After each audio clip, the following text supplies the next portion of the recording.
So I mosey into Bragg's house, and there's a man standing over yonder, fixing to murder poor old Bleeder. Well, don't you know? I just jumped into action, Alyssa. I didn't even think.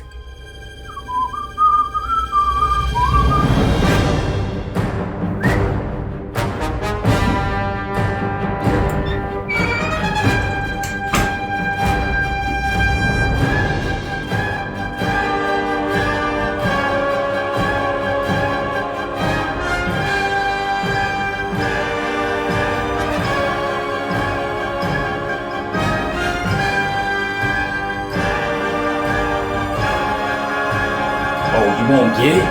Come get it.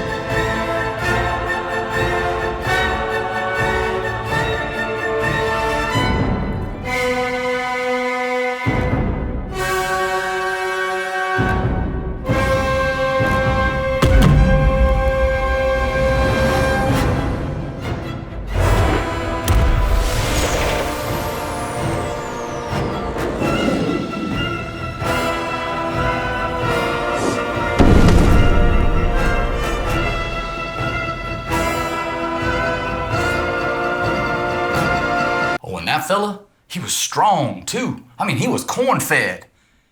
It's almost like he didn't feel any pain neither. He must have been high on drugs. That's right, he must have been high in the seagull's asshole. Oh,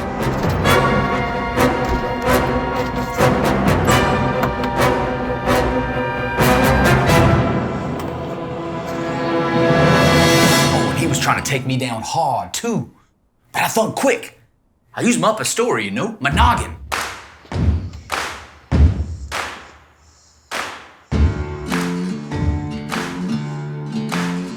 But Mark, there's no way to kill a familiar. Familiar? There wasn't nothing familiar about him. I mean, I never met the fellow.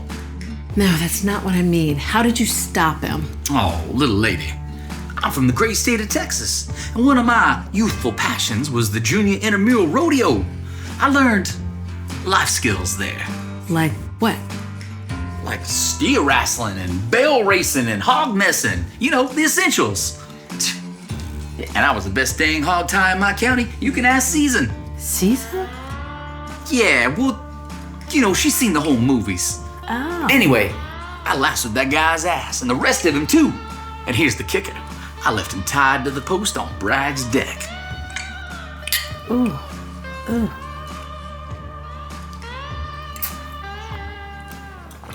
Ooh. After Mark stopped Gottlieb, we called an ambulance for Dave. He's gonna be okay, thank goodness. Were you able to see how Mark restrained Gottlieb? Afraid not. You didn't see it. No, I told you I did see it. Mark used afraid not. I didn't think it was strong enough to subdue Gottlieb for long. Did you call the police? Season didn't want us to. She thought it was better for us to hold on to Gottlieb to see what we could learn. While Mark was wrangling Gottlieb, Kira still had to escape from the lion's den uptown at Spam Risk. Hello, Blanch. Yes, dear. Give me Priscilla Presley. This time we got a new employee of the month.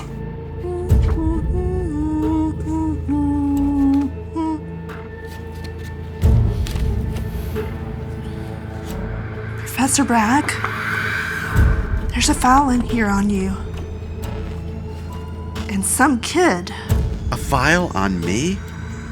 Steal it. Steal it, Kira, and get the heck out of there as fast as you can.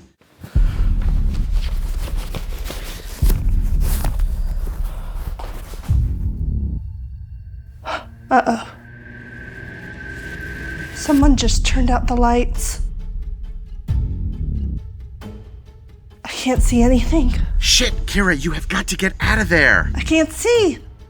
You're closest to one of the back doors now, okay? All right, what I want you to do is, I want you to spin around 360 degrees. I think I'm facing the same way. Shit, that was a circle, right? Okay. Spin around 180 degrees.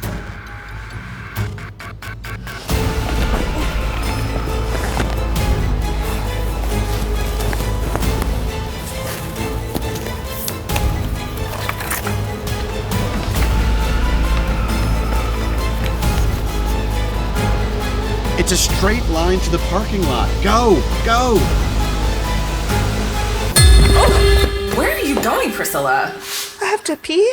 The bathroom's that way. And what's under your shirt? Nothing. Mr. Card wants to see you. I really have to go. Mr. Card doesn't have all day. Hurry. And be sure to wash your hands for 20 seconds when you're finished.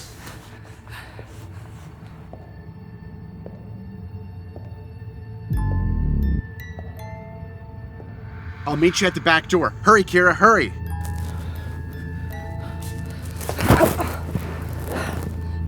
I think I'm turned around again. I can't find my way out of here. You knows, Kira. It knows. Center yourself. Smell the room. Feel the room. Smell everything. Smell me. Chasing a light, holding on tight, living the moment. I'm gonna grow, I'm gonna glow, I know it. I got no fear, runway's clear, ready to take off, ready to take off.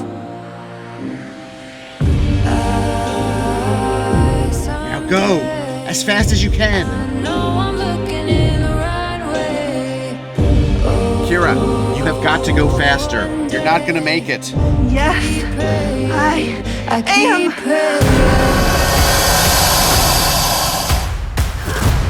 Holy shit. I've got the professor's sack.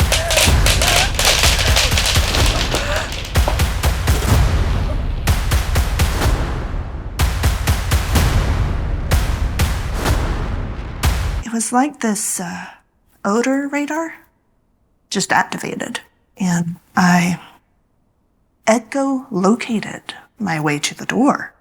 You echolocated by scent? Yes. Like it came straight from God. It was heaven sent. I was so scared. My hands were shaking. And truth be told, Alyssa, I may have soiled myself. Elvis, you just told the audience you wet your pants. No, I said I might have. It's a metaphor. And, I'm an infant. After a harrowing morning, we decided to regroup here at Elvis's house. Season pored over the files that Kira had stolen, and pretty soon, she had a tale to tell. Hey, any word from the hospital about that furry little camera guy? Dave's okay. He's gonna pull through. Season, what have you found out? I have a lot to tell you all. It's incredible. The files that Kira pulled from Spam Risk weren't just contact lists for telemarketing cold calls. They were top secret government files, stolen government files. They had surveillance and histories and biographical information about a very select few very special individuals. Kira pulled a file on Mr. Deerlight. There was also a file on a 13-year-old boy named Aaron. He was identified as patient Alpha. And finally, there was a file on you, Elvis, patient 0. Are you telling me that I'm an X-file? You were both involved in a classified experiment, a remote viewing experiment codenamed BJ Medulla. Tell us about remote viewing, Season. Remote viewing is the purported paranormal ability to see a remote or hidden subject without using your 5 regular senses: sight, sound, smell, taste, and touch. According to the files, there are certain people who possess a unique gift that enables remote viewing, a gift of too much bandwidth. They're sucking it in. I saw Blanch absorb this green energy over the phone on a cold call. I suspect this is precisely what the vampires did to Roman Deerlight. A series of phone calls, draining him of cognitive bandwidth a little bit at a time until he nearly died. I'm talking about cognitive bandwidth now, the limited amount of mental resources available for tasks that require our attention. Cognitive bandwidth is the capacity to allocate and use those mental resources effectively. When depleted, the lack of bandwidth can cause difficulty focusing, making decisions, or even complex thinking. Now, the individuals in these files, they tend to be what you might call non-conventional. And believe it or not, Elvis is one of them. As long as I've known him, Elvis has sought some designer diagnosis to confirm his specialness.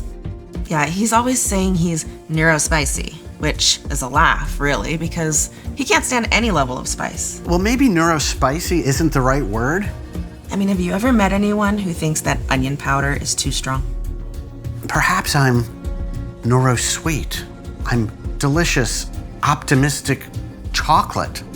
And the file on patient Alpha? This 13-year-old boy, is he also neurospicy? We know very little, except that he's an individual bred deliberately to possess infinite cognitive bandwidth. Someone whose powers haven't manifested yet, but may do so during adolescence. If you're a vampire and you've evolved or somehow engineered yourself to no longer drink blood, but to absorb cognitive bandwidth, then this child, Aaron, he would be to the vampires, well, he'd be exactly what Bleeder thinks hemophiliacs are. The vampires could drain that boy's entire bandwidth. Let him recover, and then do it all over again. We need to talk to the professor. He knows more than he's told us. Elvis set up a meeting. And just to be clear, Alphonse Card and Blanch Butterfly will be coming for us once it's dark, after the sun goes down. At least if all the vampire myths are accurate. So we need to find Aaron today and go off the grid. We're gonna run and hide? Yes. No internet, no telephones, no GPS. Like Robinson Crusoe, as primitive as can be. We can't use any device that might lead spam risk to that boy. Remember, these vampires, they're not just sanguivores, they're technivores. I'll start collecting my books on the paranormal. We may need them for research. Yeah, but where exactly are we going, Season? My ranch, Bragg. Out in Amarillo. Look, there's enough room for everyone, and it's out in the middle of nowhere. My grandparents nicknamed it the Sunstroke, and yeah, it just kind of stuck. It was built back in the 1920s, you know, when the cowboy system was still in full effect. I used to spend my summers there when I was a kid. Just kind of took it over when my parents retired. The Sunstroke's always been kind of my safe space, you know? It's where a man can be a man and a woman, well, it's where she can be a lady. But how do we find Aaron? Well, poor Susan contacted me not that long ago. You see, she needed my help. Of course she did. She would lose that melon of hers if it wasn't attached to her broad shoulders. You see, there was a child that was lost in the Charlotte area, and she was having a hard time locating them.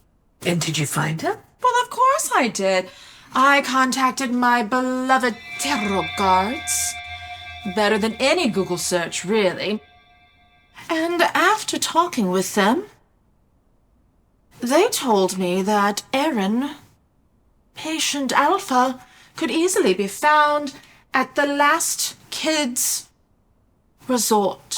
What might 13 years and a home do to someone so young and vulnerable?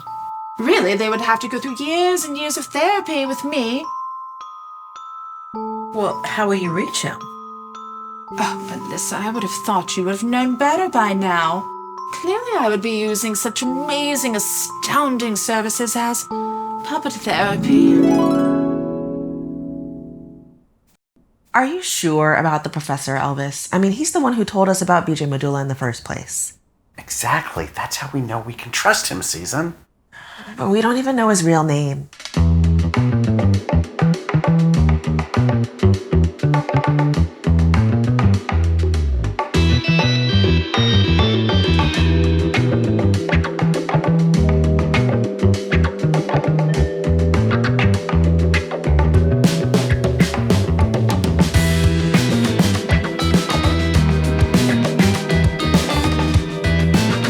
He's here. Finally. We don't have all day.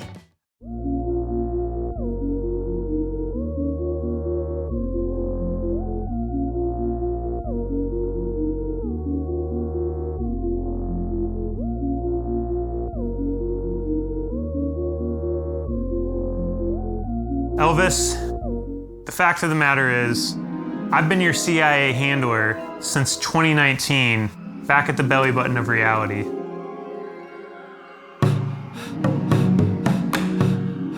So the professor joined us, And what he had to tell us, to coin a phrase, it changed everything. The agency first picked up on Elvis's unique and unusual abilities back in 1975, on Christmas Eve, actually. NORAD picked up a UFO over his town of Hackensack, New Jersey. An unidentified flying object over my house on Christmas Eve? Don't you know what that means? Santa Claus is real! Well, hang on a second now. You believed he was real, but so for a second did everyone else around you. Wait a minute. That's like what happened with the Woodpire Mill Phantom. The haunting organized around you, Elvis. Your house, your cartoon. The agency observed and tested Elvis and concluded that you were the perfect conduit for the concept of remote viewing. What do you think of the professor story? Well, you're an artist, Alyssa, a storyteller, so you know what an unreliable narrator is, don't you? Okay, hold on. The agency became aware of Elvis, and we contacted his father, Eddie Bragg. He was the first to know. As a matter of fact, he knew everything I know. He was Elvis's first handler. The problem is, he couldn't handle the pressure, all that weight, all that knowledge being your handler. It got to him, and I'm sorry to say, Elvis, ultimately he had a nervous breakdown and abandoned the family. So, it really was my fault that my dad left us.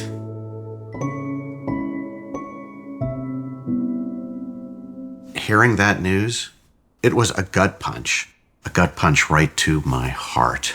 I mean, after my dad abandoned my mom and me, I always wondered, for all these years, was it something I did?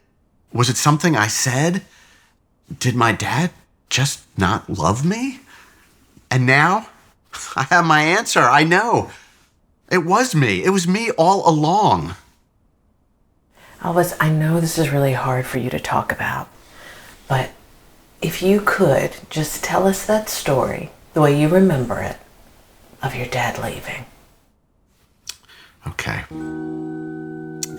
It was 1978, right around the holidays, late December. My mom, my dad, and I, we had just finished watching the Star Wars holiday special.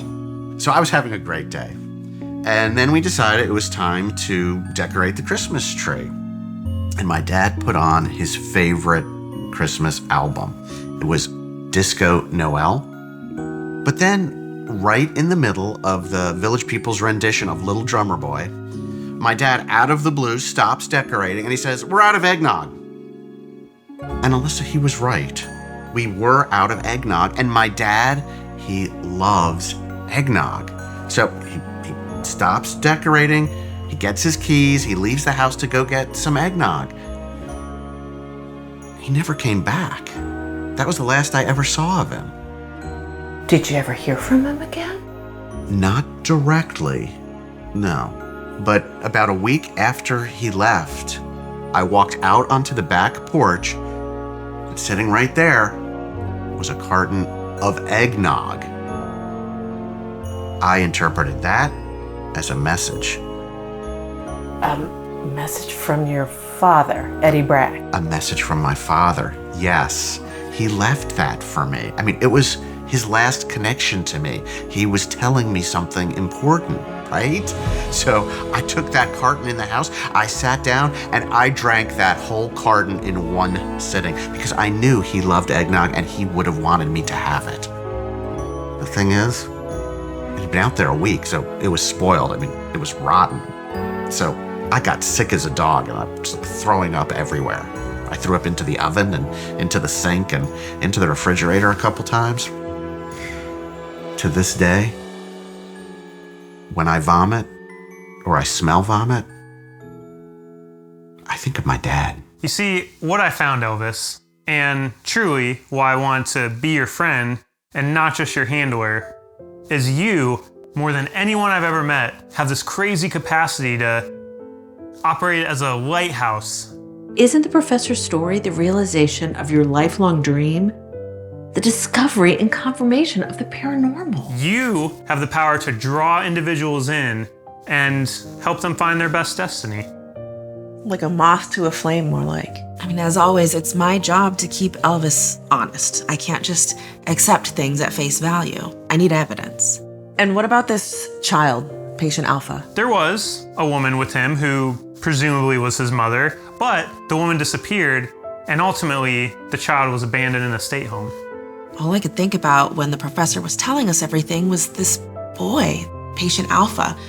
We had to find him before Spam Risk did. Why don't we bring it all back to me? Why didn't the agency ever, bring me out of the cold, so to speak, and train me in my abilities as a psychic astronaut? Well, you see, they did, or at least they tried.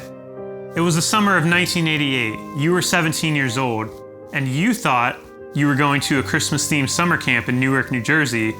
However, BJ Medulla secretly brought you to a top-secret psychic research facility in Toadsuck, Arkansas. I did think it was an unusually long bus ride.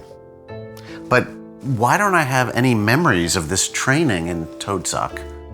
The government had to shut down the experiment for reasons I am obviously not at liberty to mention, and accordingly, they erased your memories. Wait, they erased his memories? Do you have any evidence whatsoever about these assertions? Oh, of course. I'm not just going to show up without evidence. I smuggled footage from Elvis's time at the research facility in Toadsuck. And as a matter of fact, let me show you. It's on my Substack. Let's log in.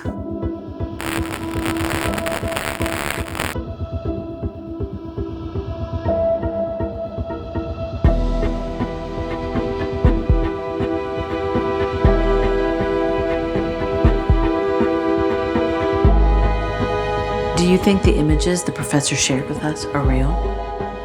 Well, they were definitely Elvis. 17-year-old Elvis. I've never seen him that young, or with so much hair.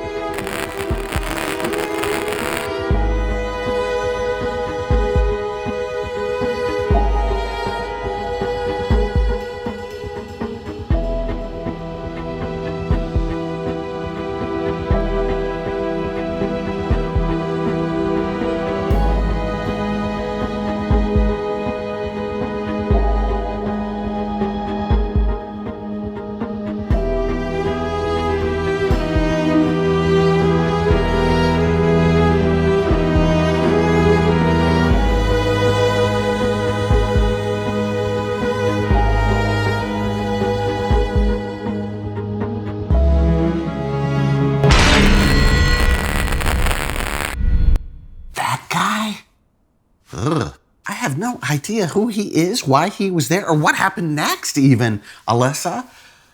I do know that around the time I was 18 years old, I developed this consuming fear of public bathrooms. I always thought it was just my shy bladder. I couldn't use the bathroom when other men were in it, but... So Detective Styles is en route with Erin. We are going to rendezvous at the bounce house. She can't stay. Susan, don't talk to me. Talk to the hand. I'm not talking to your stupid puppet. Susan, you're going to hurt his feelings. Now, take a moment, dig down deep inside, find some joy, and say hi to Do So. Do So? What the hell kind of name is that? Susan, you want to be a better person, don't you? Well, if you take some time to grow and talk to Do So, you might actually do so. Get it? Isn't it clever, adorable, just like him? So go ahead. Say hi to Do So. No, I can't trust Do So. I won't trust Do So. Not as long as it's your hand up its ass. Susan, don't be such a party pooper. Puppet therapy is a time-honored expertise that has been passed down for centuries to help people like you. This could be your one and only chance to share with others so we can be there for you. So, say hi to Do So. No. It's time. You've got this. I believe in you. Hi, Susan. Oh, God. I Do So. Oh, my God. But you don't believe in God. You, sadly, only believe in things that you can prove. Physical things. It makes me so confused for you. Two foolish men love you. Somehow. A gallant, heroic man, Elvis, and a lump of a coal, Mark, have found a way to love you. And you can't share how you feel about either of them. I am being psychoanalyzed by a puppet. Well, maybe if you could understand that you have worth, and people can love you, and you accepted their love, and you love them back fully, maybe you wouldn't need my help, huh? Huh, Susan? Did you think about that? Can you accept that others love you? That Do So loves you? Did Do So strike a nerve? I don't want to talk about Do So. I want to be your friend. Let me be your friend, Susan. You don't have many friends. And we all need friends. Here you are, in the abyss of time and space. Alone. Season, did Do So strike a nerve? It was like that furry little skunk saw inside my soul, Alyssa. Okay? Is that what you want to hear? I mean, do you think I'm closed off? Did the failure of my marriage make me brittle? Afraid to open up? I mean, I'm with Mark, right? So, like, I have no reason to be jealous if Elvis is moving on. It's because you still have feelings for him. Don't you? He annoys the shit out of me. But what I feel for Elvis, despite what I say or what I do, it's unconditional love. That's what it is. What are we talking about again? Wasn't it Aaron and the bouncy house? Yes. You went into the house to go and get him, and we were running behind, per usual.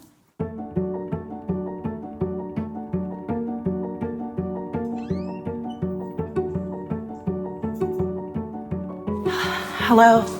Hello. Are you Aaron? Are you my mother? I'm Season Winters, and you're gonna come stay with me for a little while, if that's okay. Where are we going? Someplace safe, I promise. What does that mean? I really can't get into it right now. Where are your things? How long are we gonna be together? I don't know, but we need to go now. I'm going to keep you safe. Yeah, I've heard that before. You know, the first thing that struck me, standing there face to face with Aaron, was that I actually could be his mother. He seemed so familiar. Like I knew him. Like maybe I'd always known him. Of course, that was just a feeling. So you just basically ignored that instinct? Instinct? In all likelihood, it was the third man fallacy. There's someone in the building. We need to move now. Come on. Aaron, let's go. There are bad people after you. We need to get going. Why should I trust you? I don't have a good explanation for that, but I want to help you. That's all I can say.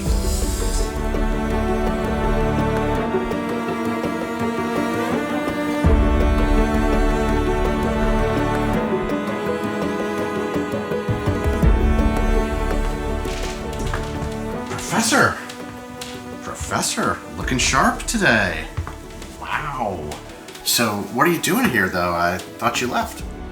I did, but I just let myself back in. I hope that's okay. Of course. I mean, mi casa is sus casa, right? But why did you come back? Elvis, this is I don't know how to say this. This is tough for me. I just wanted you to know that you are much more than just an asset. This, you, me, our friendship, it's the real thing. And to honor that, I wanted to introduce myself, really introduce myself to you for the first time. Elvis, my name is Bartholomew Stagpaw.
The door to the parking lot was on the far side of the arena, basically 100 meters away. And what did you do? Well, we took advantage of the natural cover.